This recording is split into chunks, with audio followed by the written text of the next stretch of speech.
মাগুরা গুনার ধর্ষকদের বিচারের দাবিতে ঢাকা বিশ্ববিদ্যালয়ের বিভিন্ন পয়েন্টে চলছে প্রতিবাদ ও বিক্ষোভ সমাবেশ। সেখানকার খবর নিয়ে যুক্ত হচ্ছেন সহকর্মী সৈকত সাদিক।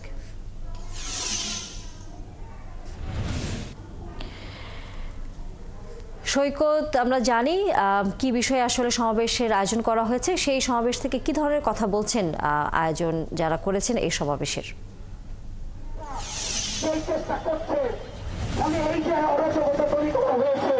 এটা অত্যন্ত পরিকল্পিত এবং এই যে বিচারহীনতা একই ধরনের নিম্নস্তরের রাষ্ট্রের দিক থেকে এটাকে আমরা পরিকল্পিত মনে করি বন্ধুগণ।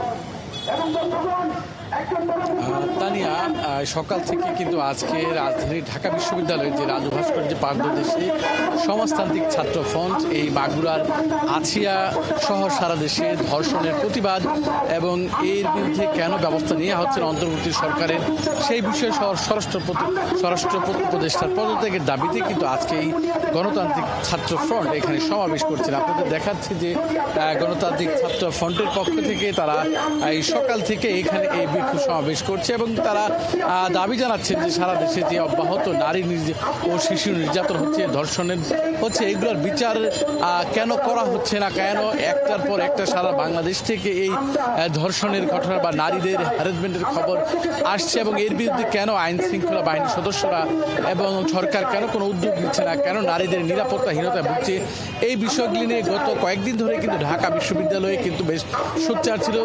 এই মুহূর্তে এখান থেকে ঢাকা বিশ্ববিদ্যালয়ের ভাষাবিজ্ঞানের কিছু ছাত্র শিক্ষার্থী তারাও আন্দোলন করেছেন, তারা চলে গেছেন।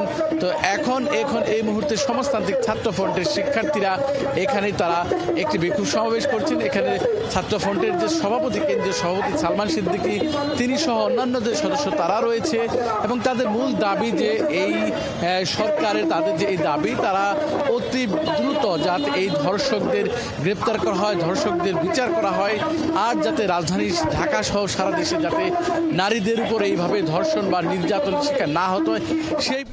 ধন্যবাদ সৈকত সাদিক।